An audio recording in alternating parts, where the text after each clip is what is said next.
It was a Friday night, and the air in the house felt different. Olivia, my wife of 6 years, was on the couch, scrolling through her phone, giggling at something I couldn't see. I asked her what was so funny. She dismissed me with a smirk, saying it was just a meme her friend Clara had sent her. The lie tasted bitter in the air. Something had been off for months. Olivia's new late nights at work, her sudden obsession with her appearance, the way she guarded her phone like it contained state secrets, it was all starting to make sense. That night, I decided to confirm my suspicions. While Olivia slept, I reached for her phone. I knew the passcode. It was the date of our wedding, ironically. My heart pounded as I scrolled through her messages, and there it was, a thread with someone named Mike. Explicit messages, photos I didn't even know Olivia had taken, plans to meet. It wasn't just cheating, it was a full-blown affair. Mike. The name repeated in my mind like a drumbeat. I didn't recognize him, but judging by the messages, he knew me well enough to mock me. "Does your husband suspect anything?" he wrote in one text. Olivia replied, "Not a clue. He's so clueless it's almost cute." That was the moment my blood ran cold. Clueless? Cute? I stared at her peaceful face as she slept, wondering how someone could be so cruel. I wanted to shake her awake and demand answers, but I held back. This wasn't the time for words. The next day, I followed Olivia. She told me she was meeting Clara for lunch. Instead, I trailed her car to a suburban neighborhood, stopping a few houses down as she parked in front of a modest 2-story home. My chest tightened as I watched her knock on the door, and a man I assumed was Mike, greeted her with a kiss that was anything but platonic. I gripped the steering wheel so hard my knuckles turned white. Every rational thought flew out of my mind. There was no more room for calm deliberation. I stepped out of my car and walked up to the house. My pulse was a drumbeat in my ears as I tested the door. Locked. Without thinking, I rammed my shoulder into it, the wood splintering beneath my weight. The sound startled them. Olivia screamed, running upstairs, while Mike grabbed a towel, rushing to cover himself. I heard the sound of a shower running and followed it upstairs. The bathroom door was ajar. Mike stood there in the shower, looking like a trapped animal.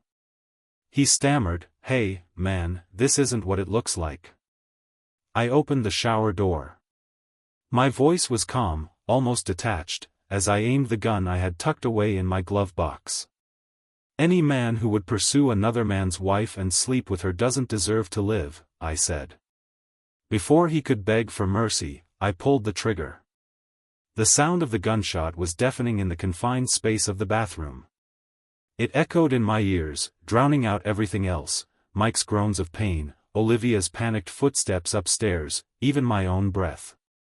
My hand shook, but I didn't lower the gun. Mike collapsed, clutching his side as blood seeped through his fingers, staining the white tile floor. His eyes widened in disbelief and terror, his mouth opening and closing like a fish gasping for air. "You think this is over?"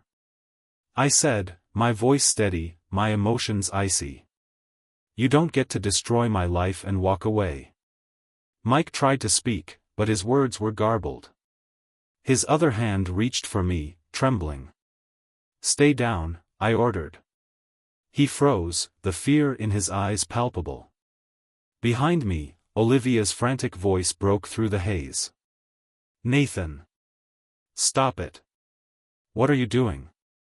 I turned my head slightly, just enough to catch her in my peripheral vision. She was standing at the doorway, her hands clutching the frame as though it were the only thing keeping her upright. Her face was pale, her eyes wide with a mix of terror and disbelief. "What am I doing?"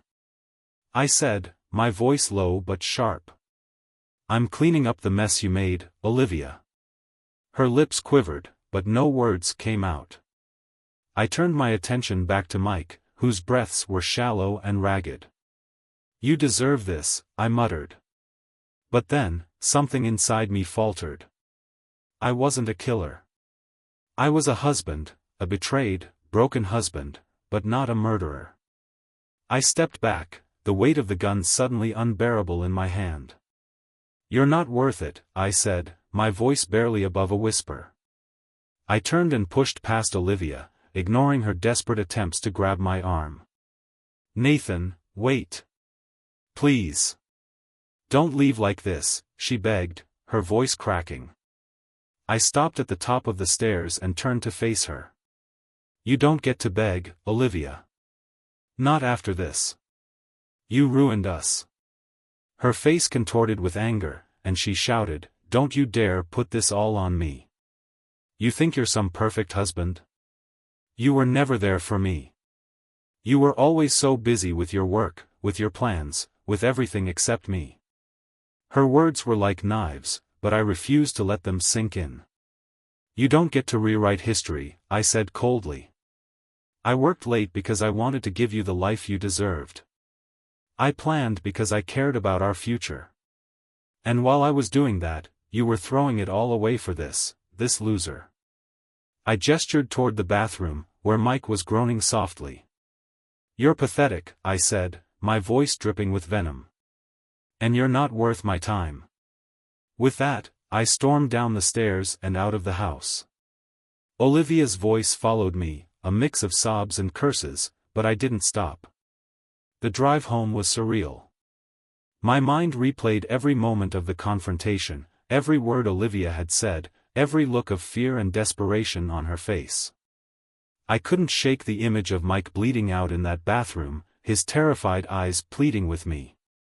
By the time I pulled into my driveway, my hands were trembling. I sat in the car for a long time, staring at the house that had once been my safe haven. Now, it felt like a stranger's home, a monument to lies and betrayal. I stepped inside and was greeted by silence. The weight of everything that had happened pressed down on me, suffocating me. I dropped the gun on the kitchen counter and sat at the table, burying my face in my hands. For the first time that night, I let the tears come. They were hot and relentless, burning down my cheeks as I let out a strangled sob. How had it come to this? How had the woman I loved, the woman I had built my life around, become a stranger? Hours passed, or maybe minutes, I couldn't tell. I was startled by the sound of my phone buzzing on the counter. For a moment, I thought it might be Olivia, but the screen showed an unknown number. I hesitated before answering. "Hello?" The voice on the other end was low and unfamiliar. "You might want to be careful, Nathan. What you did tonight won't stay quiet for long." My blood ran cold. "Who is this?" The line went dead. I stared at the phone, my heart racing. The realization hit me like a freight train, I hadn't been careful. Mike's house wasn't in the middle of nowhere, and I hadn't thought about neighbors or witnesses. Someone must have seen me. I stood up, pacing the kitchen as panic set in. What now? What was I supposed to do? Before I could think further, there was a knock at the door. My stomach dropped. I grabbed the gun from the counter, my hands shaking as I crept toward the door. "Nathan," a voice called from outside. It was Olivia. I opened the door slightly, keeping the gun hidden behind it. She stood there, her face streaked with tears.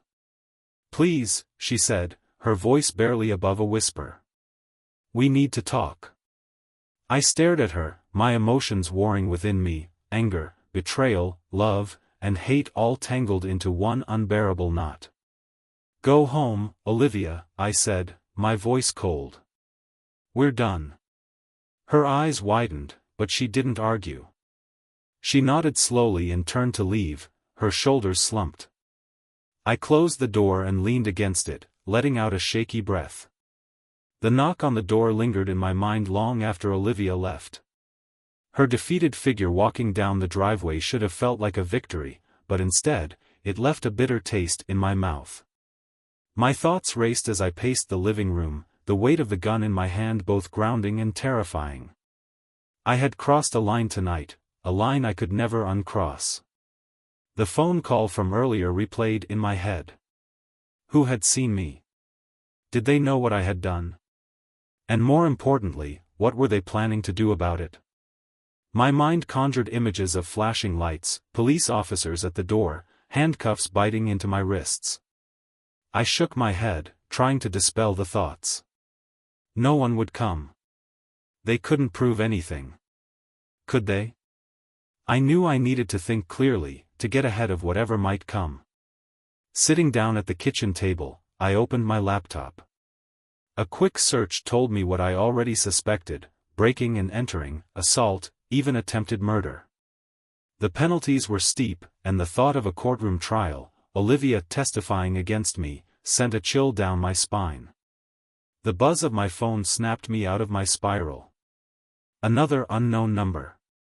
My hand hovered over the screen, my heart pounding. Against my better judgment, I answered. "Who is this?" I barked into the phone. A low chuckle greeted me on the other end. "Relax, Nathan. I'm not calling the cops." The voice was calm, almost amused, but there was an edge to it that put me on high alert. "What do you want?" I demanded. "What I want is simple," the voice said. "I know what you did. And I know why you did it. But let's just say, people like us need to stick together." "People like us?" I repeated, my grip tightening on the phone. "People who've been betrayed," the voice clarified. "People who've lost everything because of someone else's lies. You're not the first man to walk this road, Nathan. And you won't be the last." "Who are you?" I asked, my voice a mix of curiosity and dread. "That's not important," the voice replied. "What's important is that you think carefully about your next steps. Mike isn't dead. Yet. That means there's still time to decide how this story ends." The line went dead before I could respond. I sat there, staring at the phone, a mixture of confusion and unease settling over me. Who was this person? And how did they know what had happened? The next morning, I woke up to a loud banging on the door. My heart leapt into my throat as I scrambled out of bed, grabbing the gun from the nightstand. Peeking through the window, I saw two men in dark suits standing on the porch. My stomach dropped. Police? No, they didn't look like cops. Their stance was too casual, their demeanor too composed. Whoever they were, they didn't look friendly. I opened the door a crack, keeping the gun hidden behind it. "Can I help you?" One of the men, tall with slicked back hair, smiled coldly. "Nathan Carter?" "Who's asking?" I replied, my voice tight. The man ignored my question. "We're here about Mike." My blood ran cold. "I don't know what you're talking about." The second man, shorter but stockier, stepped forward. "Don't play dumb, Mr. Carter. We know you were at his house last night. And we know things got heated." I stared at them, trying to keep my expression neutral. "If you've got something to say, say it."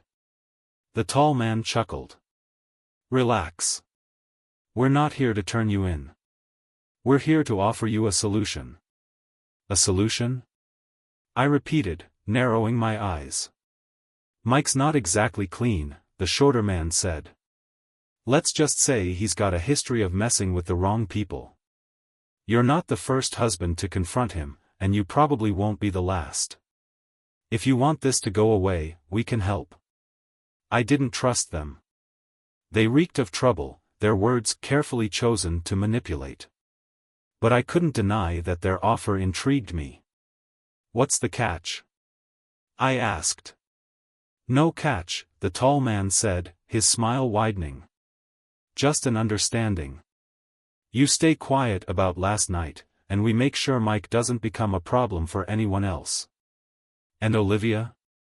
I asked, my voice barely above a whisper. The taller man shrugged. "What you do with her is up to you. But if I were you, I'd cut my losses." I stared at them, my mind racing. They weren't offering help, they were offering an escape. A way to wipe the slate clean without consequences. But at what cost? After they left, I sat alone in the living room, their words echoing in my mind. This wasn't just about me anymore. It was about Olivia, about the life we had built, about the choices I had made. Part of me wanted to accept their offer, to let them handle Mike and move on. But another part of me, the part that still held onto a shred of morality, knew this wasn't the answer. I glanced at the suitcase I had packed the night before. Leaving felt like the only option, but it also felt like running. And I wasn't sure I could live with that. For now, all I could do was wait. Wait for the fallout, for the truth to catch up with me, for the storm to finally pass. The rest of the day was a blur. The men in suits had left, but their words lingered like a shadow, creeping into every corner of my mind. They had offered me a way out, a clean slate, but something about it felt wrong. Too easy. Too dangerous. I stared at the packed suitcase by the door, the gun still resting on the kitchen table. My life felt like a house of cards, and every moment brought another gust of wind threatening to bring it all down. I needed clarity, but all I had was chaos. The phone rang again, jarring me from my thoughts. I nearly didn't answer, fearing another cryptic call, but the screen flashed Olivia's name. My thumb hovered over the decline button, but I answered. "What do you want?" I asked, my voice sharp. Her breath hitched on the other end. "Nathan, please. I just need to talk to you. Can we meet? I have nothing left to say to you, Olivia." "Please," she pleaded. "Just give me 5 minutes. If you want me to leave after that, I will. But I need to explain." I hesitated. Part of me wanted to slam the door on her forever, but another part, the part that still remembered the woman I had fallen in love with, wanted answers. "Fine," I said reluctantly. 5 minutes. We met at a diner on the outskirts of town. It was a quiet, unassuming place, the kind we used to visit when we first started dating. I arrived first, choosing a booth in the back corner where we wouldn't be overheard. When she walked in, I barely recognized her. Her hair was unkempt, her makeup smudged, her eyes red from crying. She looked like a shadow of the confident, radiant woman I had once known. She slid into the seat across from me, her hands trembling as she reached for the glass of water on the table. For a moment, neither of us spoke. "You've got 5 minutes," I said coldly. She nodded, swallowing hard. "Nathan. I know I hurt you. And I know I don't deserve your forgiveness. But I need you to know why." I leaned back, crossing my arms. "I already know why. You were unhappy. You felt neglected. You wanted more. I've heard it all before, Olivia." Tears welled up in her eyes, but she blinked them away. "It wasn't just that," she said, her voice trembling. "I was scared. Scared of losing myself. Scared of becoming nothing." I frowned. "What the hell does that even mean?" She looked down at her hands, twisting them in her lap. "You're so strong, Nathan. So focused. You've always known what you wanted, and you've never let anything stop you. But me? I've always felt like I was just there. Like I didn't matter." "That's not true," I said, my voice softening despite myself. "I built my life around you, Olivia. Everything I did was for us." "I know," she whispered. "And that's what made it worse. You were perfect. And I felt like a fraud. Like I didn't deserve you." Her words hung in the air, heavy and raw. I wanted to hate her, to hold on to my anger, but the pain in her voice made it impossible. For the first time, I saw the cracks in the facade she had always worn. "So you cheated," I said flatly.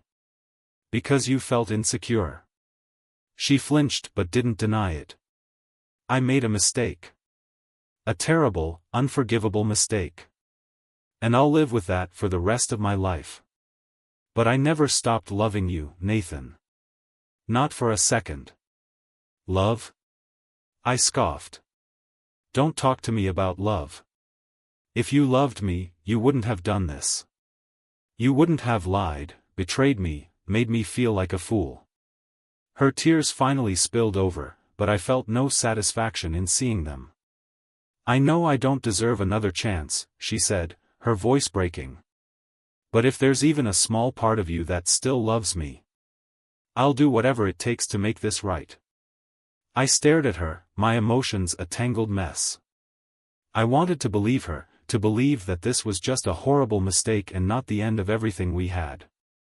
But the image of Mike, bleeding on the floor, was burned into my mind. Making this right doesn't erase what you've done, I said quietly. It doesn't erase the pain you caused, the trust you destroyed. She nodded, her tears falling freely now. I know. But I'll spend the rest of my life trying, if you let me. I didn't respond. I couldn't.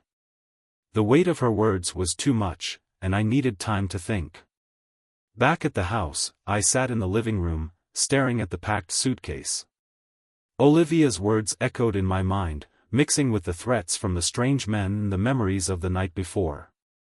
My life felt like a puzzle with too many missing pieces, and I had no idea how to put it back together. I picked up the phone and dialed a number I hadn't called in years. When the voice on the other end answered, I felt a flicker of hope. "Hi, Mom," I said, my voice shaky. "Can I come over?" Her response was immediate. "Of course, Nathan.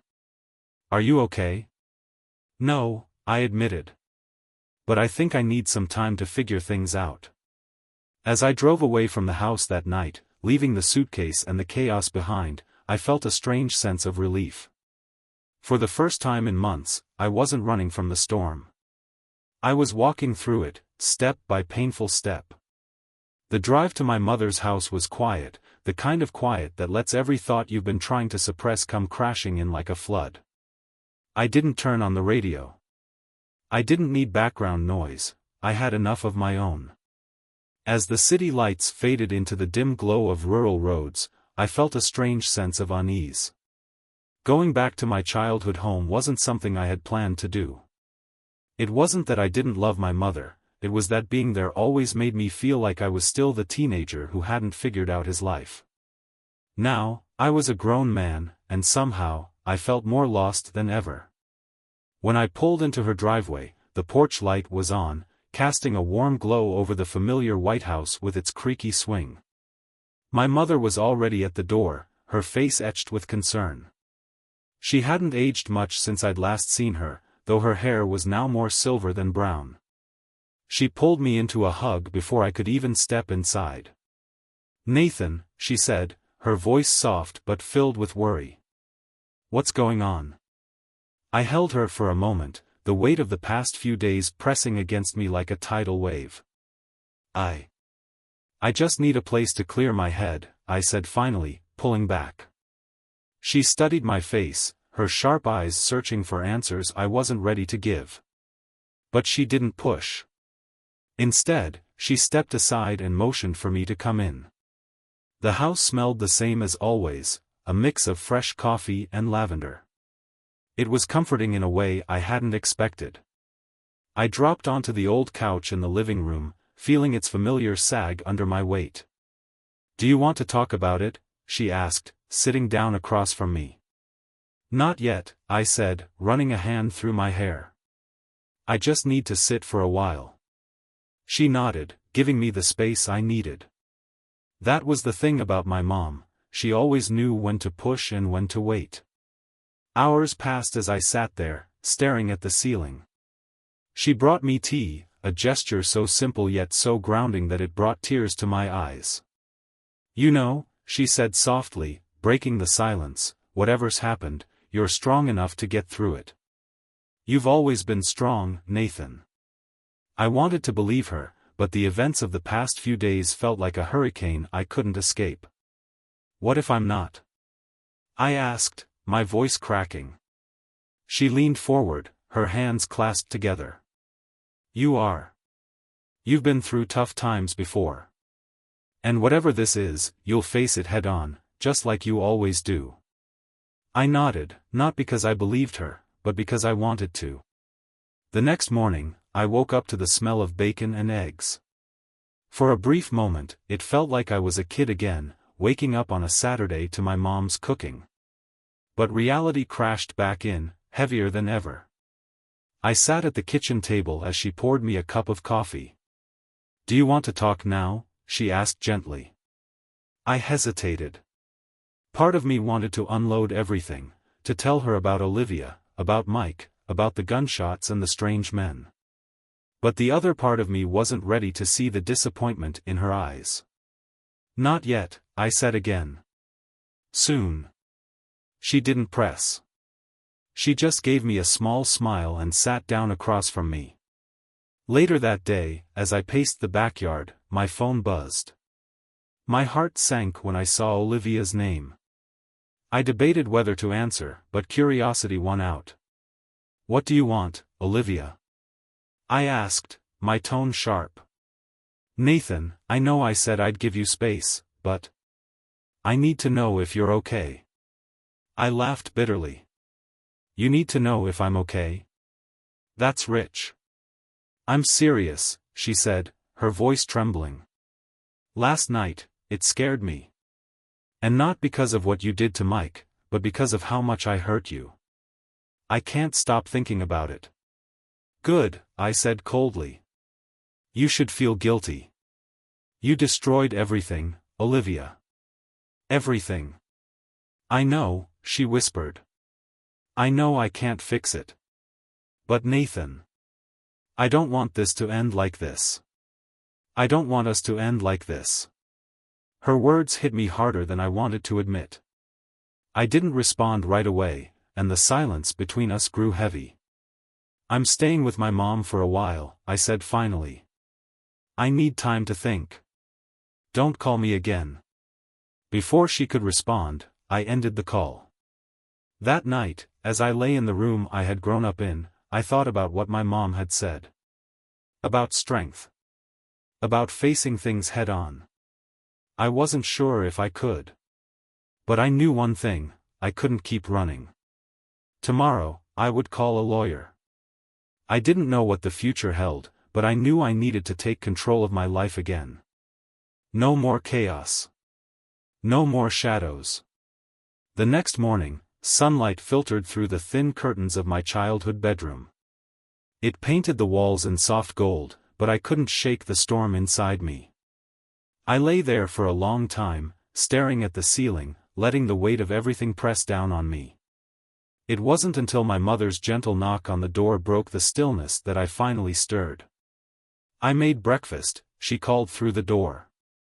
"I'll be down in a bit," I replied, my voice hoarse from a night of restless sleep. She didn't push. She never did. That's what I appreciated about her, her ability to give space without making me feel abandoned. As I sat up, my mind drifted back to the events of the past few days.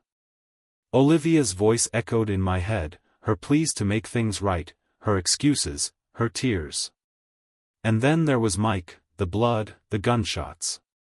The memory was a sharp, jagged edge cutting through every moment of calm. I knew I couldn't keep avoiding it. I needed to take action, to regain control of my life before it spiraled even further. Downstairs, my mother sat at the kitchen table, sipping her coffee. She looked up as I entered and gave me a small, knowing smile. "You look like you've been thinking." "I have," I admitted, sitting across from her.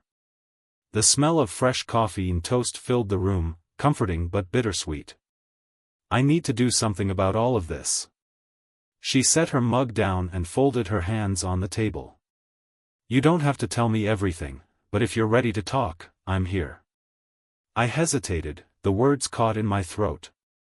Finally, I said, "Olivia, she cheated on me. 4 months. And I found out in the worst possible way." Her face fell, and her hands tightened around her mug. Oh, Nathan. I'm so sorry. That's not even the half of it, I continued, my voice low. I confronted them. Things got out of hand. She didn't ask for details, but her expression shifted to one of quiet concern. What are you going to do now? I need to figure out my next steps, I said firmly. I've been thinking about calling a lawyer. I can't just let this fester. She nodded, her eyes soft but serious. That's a smart move. You need to protect yourself. And if you need help, you know I'm here. That afternoon, I made the call. The lawyer, a no-nonsense woman named Carla, listened patiently as I laid out the broad strokes of the situation, minus the gun and bloodshed. Her voice was calm but direct. First, Nathan, you need to focus on your legal rights. If you're considering divorce, we'll need to start gathering financial records, property details, and any evidence of infidelity. Do you have anything concrete? I have texts, I said. Photos. Conversations. That's a good start, she said. We'll also need to document any threats or erratic behavior from your wife. Has she done anything that might compromise your safety or your property? I hesitated, thinking of the strange men who had visited me. I decided to keep that to myself for now. No, I said simply. Nothing like that. Good, Carla said. Take things one step at a time. I'll email you a list of documents to gather, and we'll schedule a meeting to go over your options. Her calm professionalism was reassuring, a lifeline in the chaos. For the first time in days, I felt like I was starting to take back control. That evening, I stepped outside to clear my head. The backyard was quiet, the cool breeze carrying the scent of grass and distant wood smoke. It was a stark contrast to the storm raging inside me. I paced the length of the yard, my mind churning with thoughts of Olivia, the lawyer, the strange men, and what the future might look like. My phone buzzed in my pocket, breaking the stillness. I pulled it out and saw another unknown number. My pulse quickened as I debated whether to answer. Finally, I swiped to accept the call. Nathan Carter, the voice on the other end drawled, slow and deliberate. It was one of the men from before, the tall one with the slicked-back hair. We need to talk. I have nothing to say to you, I snapped, my grip tightening on the phone. Oh, I think you do, he said, his tone laced with amusement. You see, Mike's been talking. Not to the cops, of course, he knows better than that. But he's got friends, and they're not too happy about what you did. My stomach dropped. What do you want? What we wanted before, he said smoothly. This goes away if you keep your mouth shut and play nice. But if you don't, well, let's just say things could get messy. The line went dead before I could respond. I stood there, the phone still pressed to my ear, the weight of his words sinking in. This wasn't just about Olivia anymore. It was bigger than that, bigger than me. And it wasn't going to end cleanly. That night, I sat on the porch, staring out into the darkness. My mind was a storm of doubt and fear, but beneath it all was a growing resolve. I wasn't going to let these men control me. I wasn't going to let Olivia's betrayal define me. I didn't know what the future held, but I knew one thing for certain. I wasn't going down without a fight. The night pressed heavily around me as I sat on my mother's porch, the weight of the phone call from the strange man still lingering like smoke in the air. My fingers tightened around the phone, and I stared at the glowing screen, debating whether to call the police. But what would I say? That two mysterious men had shown up at my house, making vague threats about keeping my mouth shut? That I had been reckless enough to fire a gun at another man in a fit of rage? No. If I called them, I'd be the one answering questions. Questions I wasn't ready to face. I shoved the phone into my pocket and leaned back in the creaky chair, the wood groaning under my weight. The silence of the rural night was deafening. Crickets chirped in the distance, and an occasional breeze rustled the trees. It was so different from the chaos swirling inside me, a sharp contrast that only made me feel more untethered. The next morning, I woke up determined to get ahead of whatever storm was coming. I had to be proactive. Sitting around and waiting for things to escalate wasn't an option anymore. Carla, the lawyer, had sent me a detailed list of documents to gather and steps to prepare for the divorce. It was a start, a tangible way to move forward. I spent the morning making calls, combing through old emails, and gathering financial records. My mother stayed out of my way, occasionally offering me a fresh cup of coffee or a soft word of encouragement. It felt good to focus on something productive, even if the process dredged up memories of the life Olivia and I had built, and the life she had destroyed. By mid-afternoon, I decided to step out and clear my head. I needed air, movement, something to distract me from the lingering threats. I took a walk through the small town I had grown up in, its familiar streets a strange comfort. But even as I wandered, I couldn't shake the feeling of being watched. Every passing car felt like it was slowing down just a little too much. Every stranger on the street seemed to look at me a little too long. I stopped at a small cafe to grab a coffee and sat by the window, watching the world pass by. My paranoia was beginning to gnaw at me. Were they following me? Or was it just my mind playing tricks? When I returned to my mother's house, I found her in the kitchen, humming softly as she prepared dinner. The sight was grounding, a reminder of simpler times. I leaned against the doorway, watching her for a moment before speaking. "Mom," I said, my voice tentative. She looked up, her face softening when she saw the worry etched on mine. "What is it, Nathan?"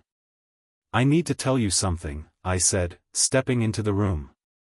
"But I need you to promise not to freak out." Her hands paused mid-chop, and she set the knife down carefully. "I'm listening." I hesitated, the words heavy on my tongue. "After I found out about Olivia, I went to confront her. And, things got out of hand." Her brow furrowed, but she didn't interrupt. I continued, my voice shaking.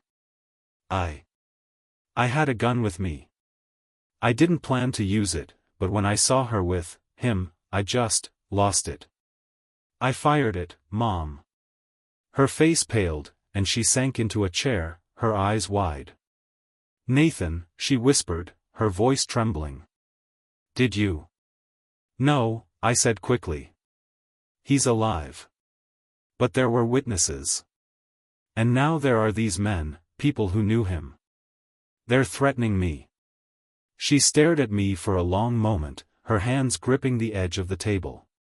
Finally, she spoke, her voice steady despite the fear in her eyes. "We need to call someone. A lawyer, the police, someone who can help you." "I already have a lawyer," I said. "But the police?" "I don't know, Mom. What if it backfires? What if they arrest me instead?" She reached across the table, placing her hand over mine. "Nathan, you can't face this alone. You're my son, and I'm not going to let you go through this without help." Her words were a lifeline, pulling me out of the spiral of fear and doubt. I nodded, the weight of the decision settling over me. "Okay," I said finally. "I'll call Carla and see what she thinks." That evening, I sat on the porch, the phone pressed to my ear as Carla's calm, measured voice filled the line. "Nathan, if these men are making threats, it's serious. We need to document everything. Do you have their names or descriptions?" I gave her what little information I had, describing the two men who had come to my house and the cryptic phone calls. Carla listened carefully, her tone professional but concerned. "We'll report the threats to the authorities," she said. "But you need to be prepared. If this escalates, they may come after you legally, or worse." "Worse?" I asked, my throat tightening. "Yes," she said bluntly. "People who make threats like this don't always stop at words. You need to stay alert, Nathan. And if you feel unsafe, don't hesitate to leave. Her words hung heavy in the air long after the call ended. I stared out into the darkening night, my mind racing. I was trying to take control, to protect myself, but the walls felt like they were closing in. Somewhere out there, Olivia was still living her life, untouched by the chaos she had unleashed. And Mike, whether he was recovering or plotting, remained a wild card. But as I sat there, I realized something: I wasn't going to let them dictate the rest of my life. I wasn't going to let fear win. The following days passed in a haze of preparation and tension. Carla filed the necessary reports about the threats, urging me to keep my phone on me at all times and to stay vigilant. My mother, though shaken, stood by me, her quiet strength a lifeline as I navigated the fallout. But no matter how much I tried to prepare, I knew the storm was coming. I could feel it in the air, like the calm before a tornado. It came on a Tuesday night. The house was quiet, my mother asleep upstairs. I was sitting in the living room, staring at the documents Carla had sent, when I heard a noise outside. A car engine, low and rumbling, stopped abruptly near the driveway. My body went rigid, my instinct screaming that something was wrong. I moved to the window, peering through the curtain. A dark sedan sat idling on the street. Two figures emerged, their silhouettes familiar. My heart pounded as I recognized the men who had threatened me before. Adrenaline surged through me. I grabbed the gun from the drawer in the kitchen, a precaution I had taken after their last visit, and positioned myself near the front door. I could hear them approaching, their footsteps crunching on the gravel path. A loud knock shattered the silence. Nathan Carter, one of the men called, his voice steady. "We just want to talk." I didn't answer. My grip on the gun tightened, my breath coming in shallow bursts.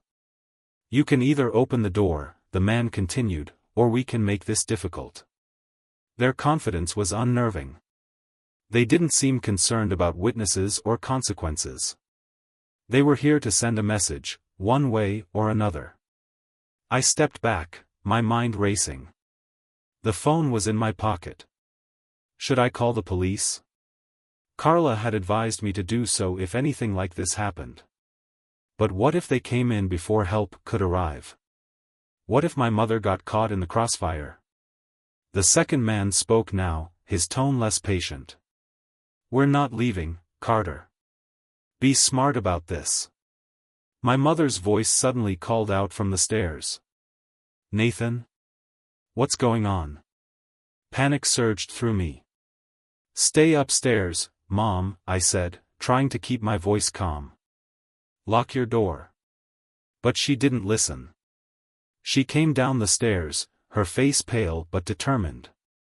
"Nathan, if someone's threatening you, we need to call the police." The knocking turned into pounding.